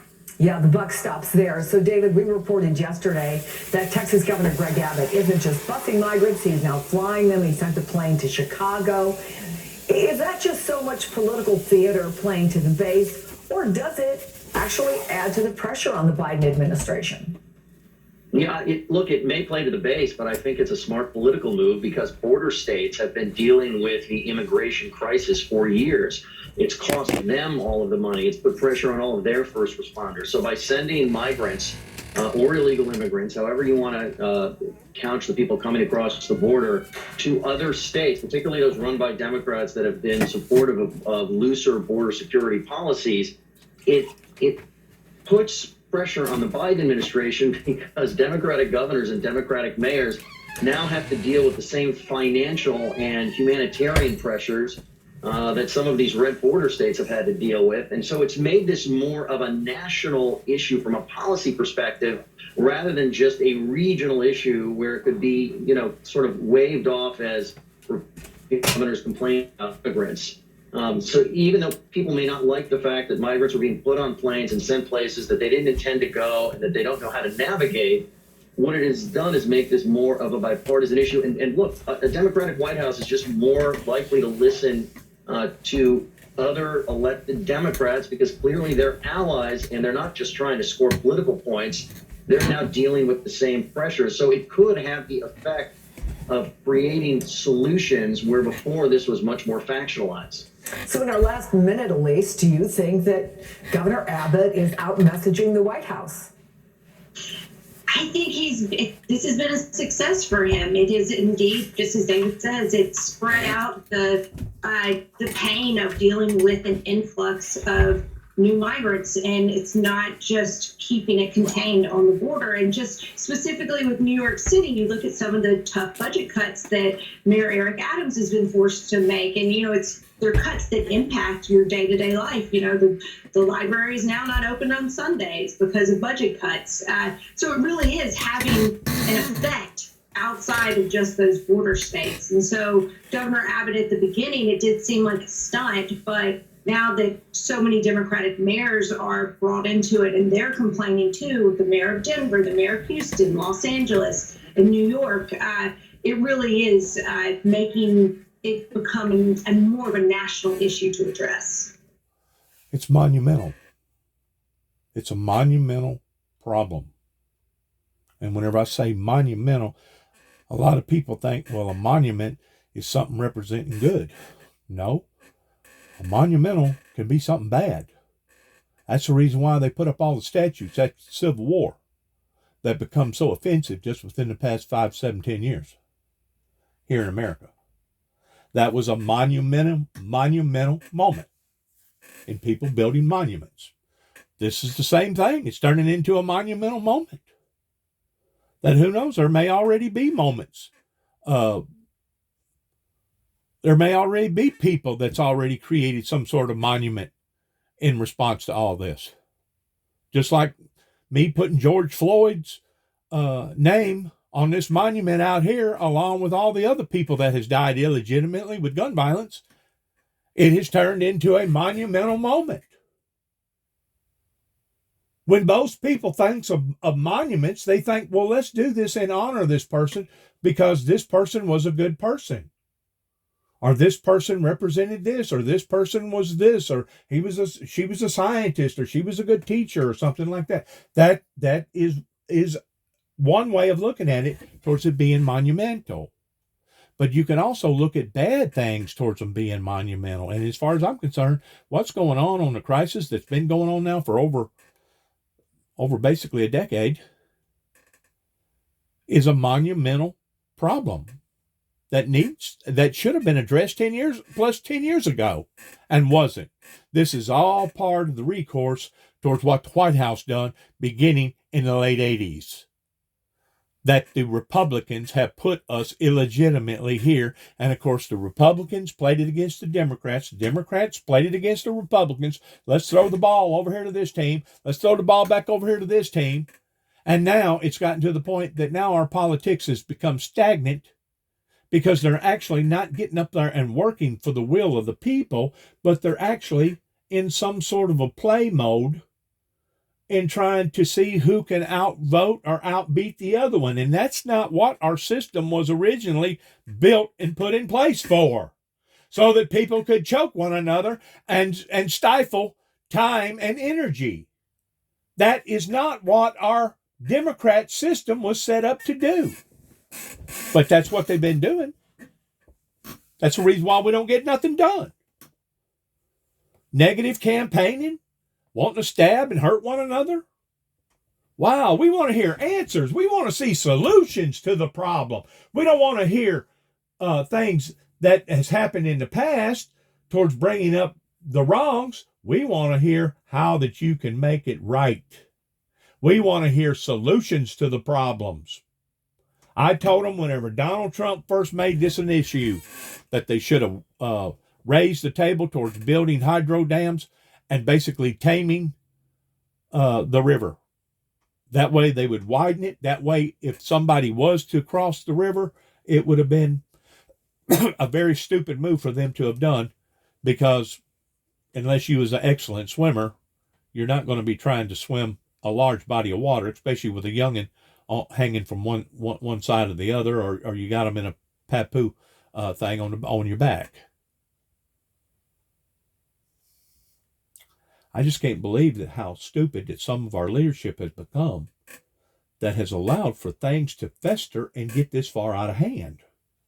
And I guess it's taken a monumental moment like this just for people to start really opening up their eyes and saying, you know what, this individual, what they're talking about is really a problem, isn't it? Yeah, it's a problem. It's been a problem for a while. For a long time, it's been a problem. But now it's affecting and it's infesting almost every sector of life in America. And because of it, now it's got on the front burner. And now people are addressing it. On getting more aid into Gaza, but the U.S. abstains. We'll tell you. They're addressing it in the way that it should have been addressed 10 years ago. But because it wasn't loud enough, or because, the squeaky wheel is the one that gets, they claim that the squeaky wheel is the one that gets the grease, right? Well, whenever the Americans sit on their hands and won't voice their opinions about the problems that we're addressing, Congress and people up in the White House, they just pacify it off like, well, that ain't no big deal. They ain't complaining about it. Let's wait until it gets a little louder. Wait until it gets a little louder. Once more, the squeaky wheel is the one that gets the voice. Well, why ain't the voice out there? It's because people didn't care. People didn't think that it was going to affect their lives. People didn't think that it was going to affect their income. People didn't think that it was going to have a hardship or a burden upon their lives. And now they're realizing that it is. Once more, you give an inch, they'll take a mile. You give an inch, they'll take a mile. You nip it in the bud whenever you first start seeing it develop. And you know good and well that they killed that guy. Putin killed that guy. He wasn't going to allow for that guy to have that kind of power over there.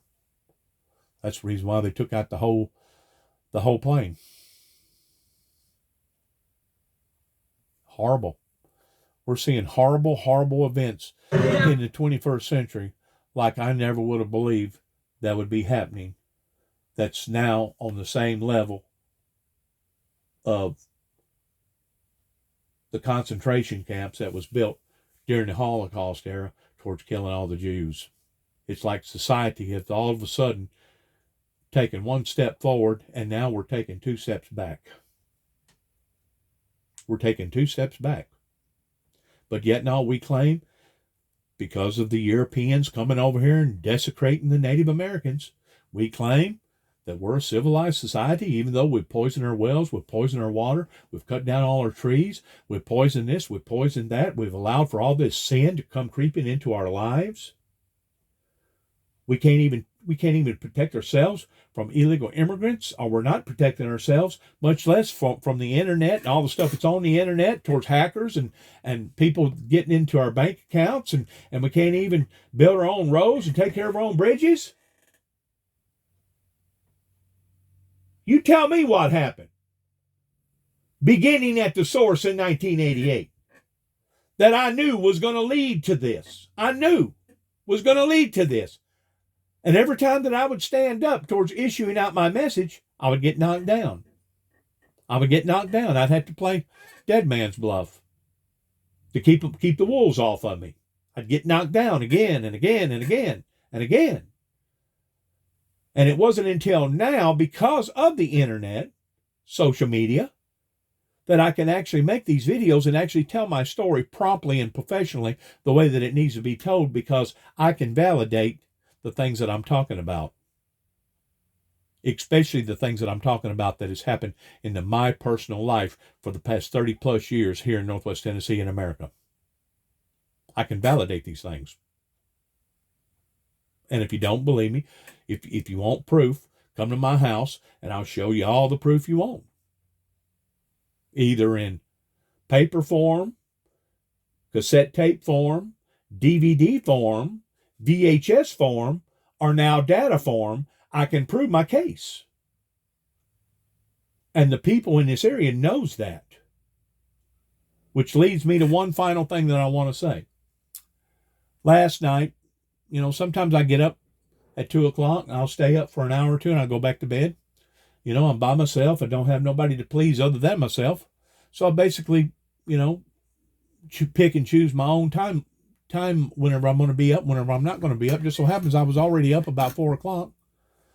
And I was doing some data work on my social media platforms.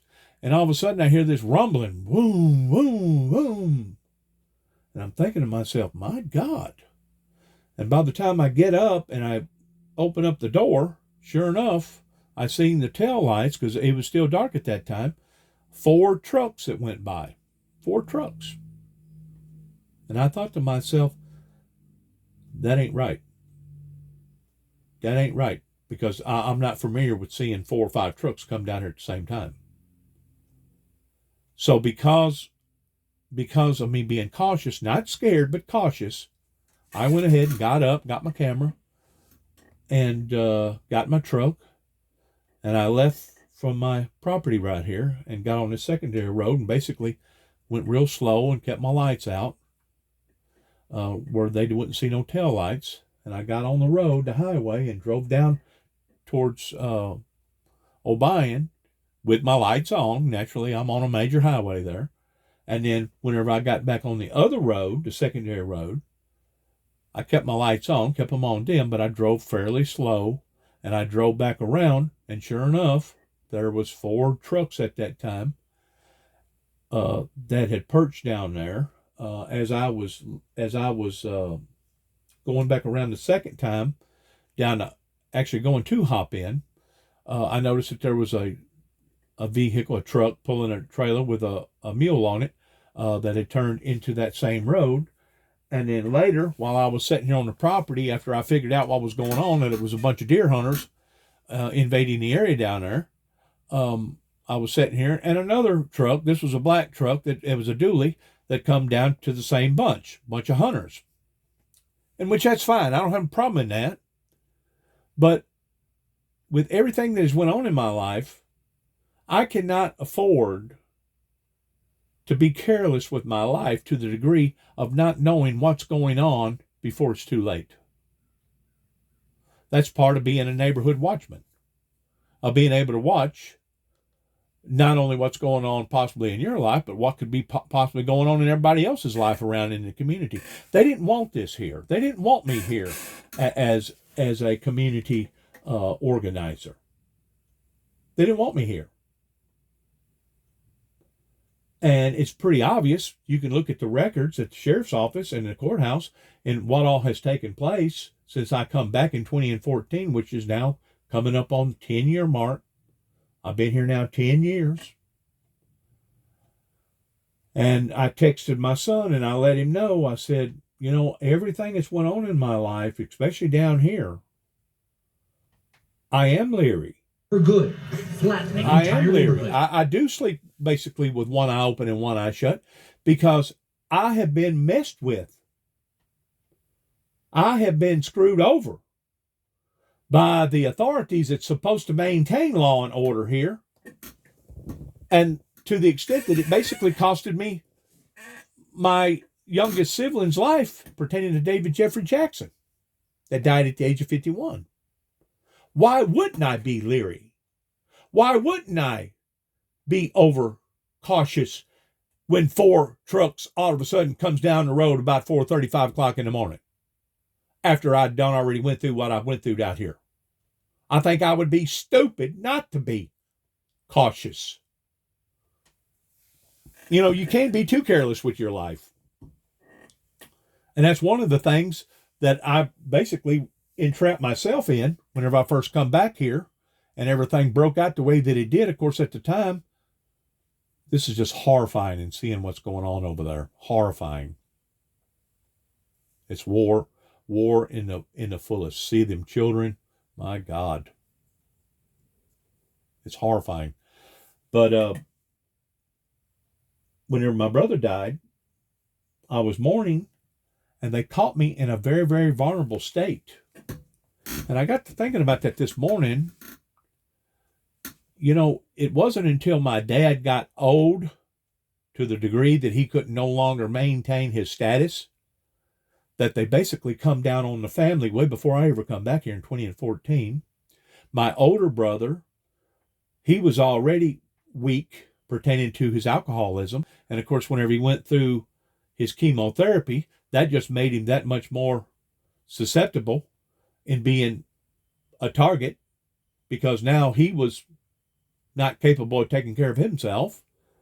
And my younger brother, David, that whenever he passed away, he probably didn't weigh hardly 110 pounds soaking wet. By looking at him, you could tell that he wasn't really capable of defending for himself. So basically, we had a bunch of scallywags. I'm going to put them in the category of being scallywaggers. A bunch of rootless people down here that whenever I come back, they was gaining up on us. It was a pile on. They couldn't just come one at a time. They'd come in groves, which once more speaks volumes about the type of people that would do that. And once more, all the incidences that happened at 291 Thompson Road, Sharon, Tennessee, zip code 38255 or 430 Beach Grove Road, with the same address. Which once more speaks volumes about their bulliness. Anti-Semitism that basically my family was suffering on account of even before I come back here. Even before I come back here towards a bunch of mean-spirited people that wanted to drive a point that the Jackson family, the Jackson blood, the Jackson trademark was not welcome in the very area that my grandfather and my great-grandfather and his father's father helped to establish in this area. And is it disgraceful? Is it despicable? I'll let you decide, whoever gets a hold of this material. Like I said, everything that I'm talking about can legitimately be proved. I'm not just spewing off at the mouth. And those that do hear this, that was a part of this racket, this mutiny that started here pertaining to gangs. I call them gangs.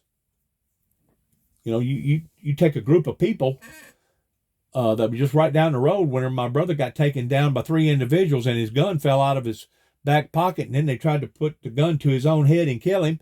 Just so happens the gun had a safety feature on it, and there was about 10 or 12 of them or whatever up the road here. That's a gang. That's a gang of people. And of course, when my brother goes to court, it gets thrown out of court. He don't even get an opportunity to explain himself, even though the cops found the clip verifying that there must have been a gun out there, because here's the clip. But whenever they go up there and ask the people that was engaged in the attack on his own property, nobody knowed anything. Well, we just don't know what David's coming up with. He's just lying out his tail hole.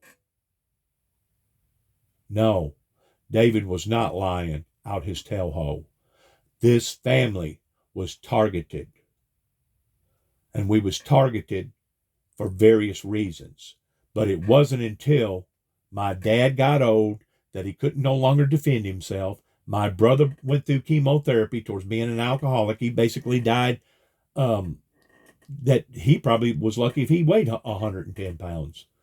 It wasn't until the people looked at the opportunities around here, certain people, I'm not saying all, I'm not saying everybody in the community participated in this, but I'm saying that they seen an opportunity for the kill.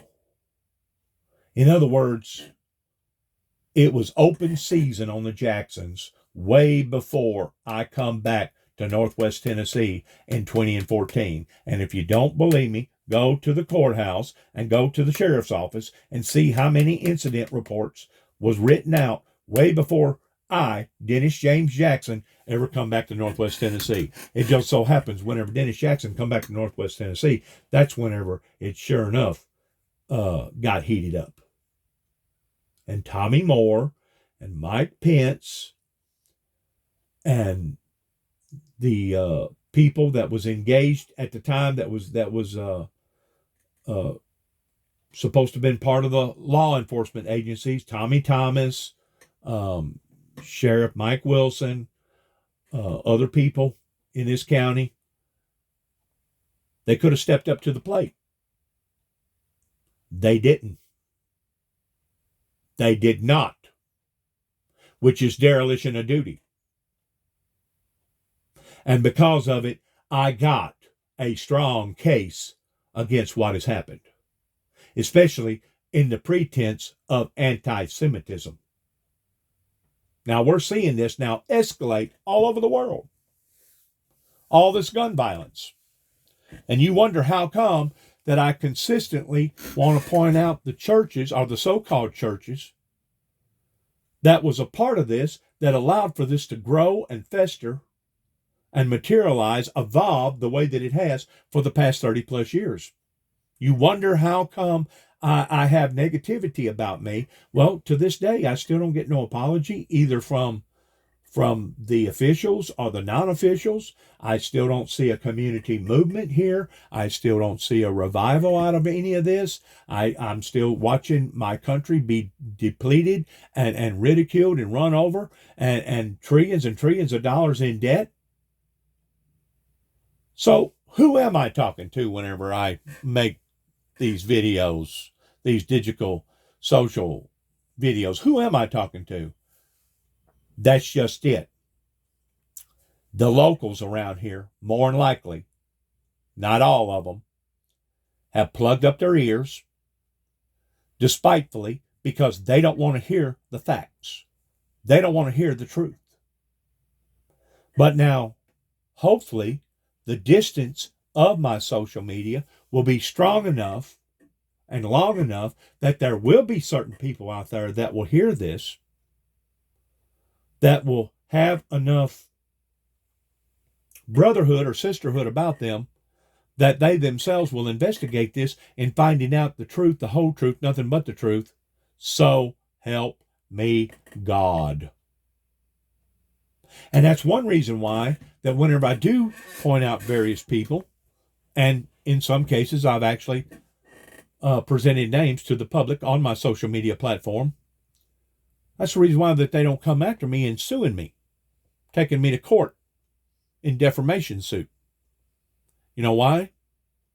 Because the things that I'm talking about is factual, and I can prove it. And I've got live witnesses. And it wasn't just a one-man deal. It was a pile-on. It was a whole group of people in this area that had treated me like an outcast beginning in 1989, whenever I lost my job working for auto builders in Dresden, Tennessee, because I had a radio station slot up here in Union City at the WNK AM radio station that I was speaking on Sunday morning pertaining to my messages. Not counting all the resistance that I got from all these leaders around here, these church members around here, that was not going to have anything to do with the founder of the Windmill Ministries, much less the Windmill Ministries. So they have brought this upon to all of us now. They didn't just bring it upon to themselves, but they brought it upon to the lives of the innocent, of those that didn't have nothing to do with this. But yet, no, I still don't get any type of apologies.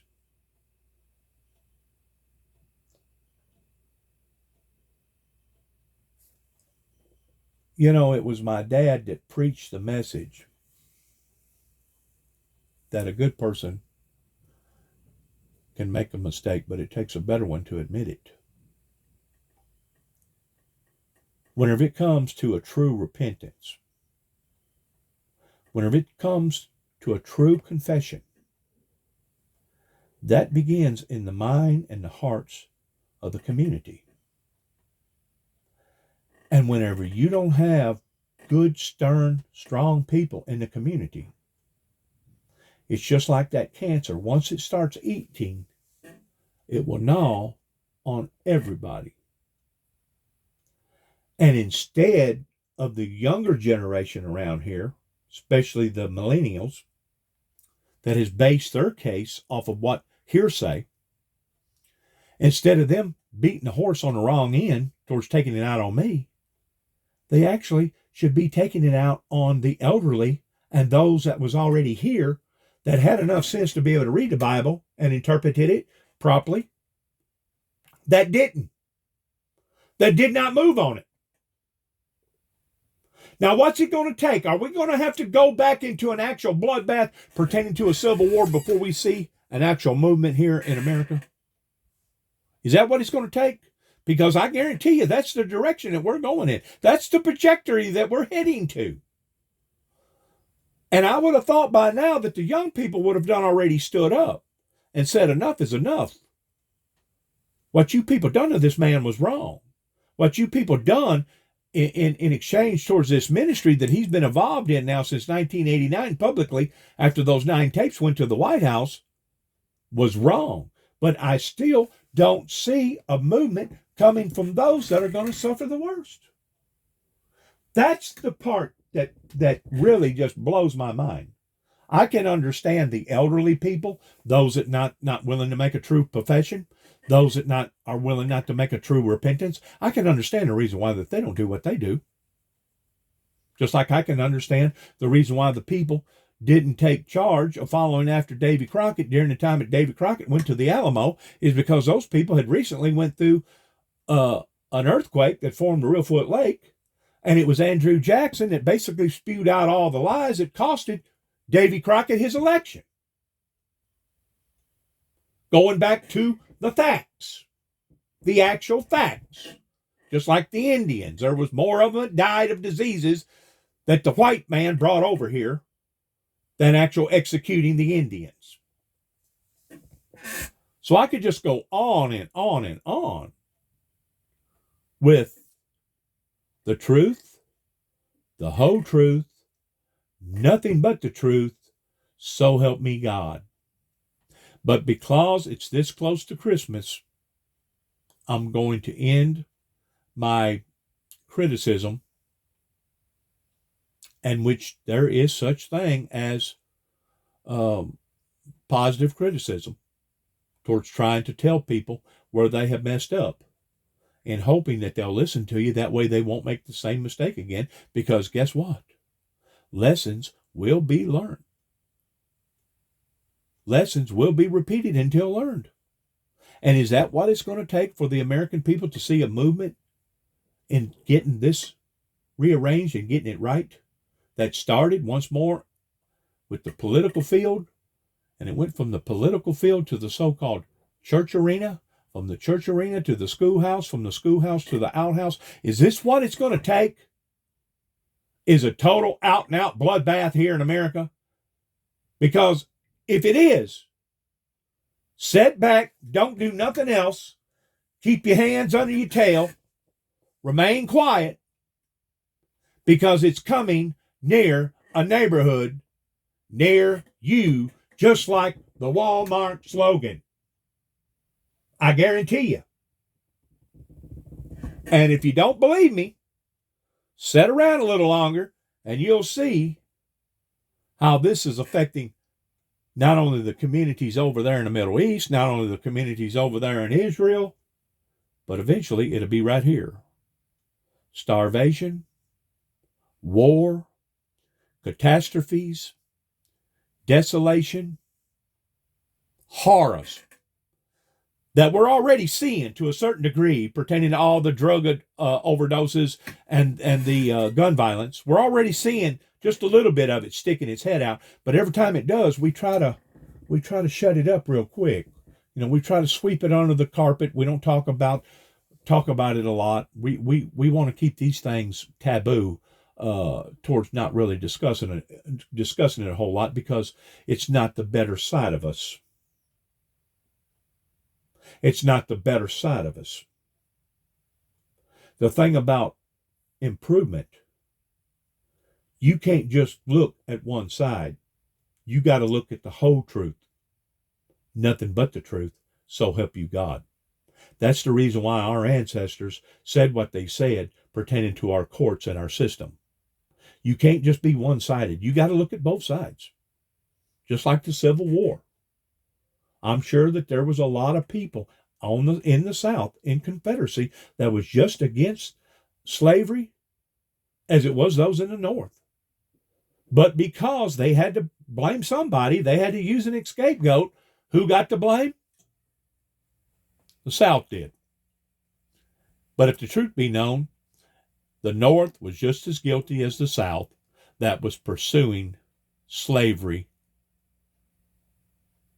about the black man. Now, those are facts. And if facts hurt you, if facts disappoint you, if you are offended by facts, then probably you are offended by this message. And that's not the reason why I'm putting this message out this close to Christmas. God bless America. God bless our troops, and God bless our morals and our motives and where we go from this moment on, this close to Christmas, because I got a funny feeling the way that our trajectory is still going for the past 10 years, we're going to stay on this trajectory towards doom and gloom, rejection, anti-Semitism, hate, bitterness, etc., etc., etc. Now, I'm not predicting that, but I'm judging that off of the facts of what that I've already seen and experienced for myself, what that I've already done, open my eyes to, whenever it comes to the truth. God bless. Merry Christmas and Shalom.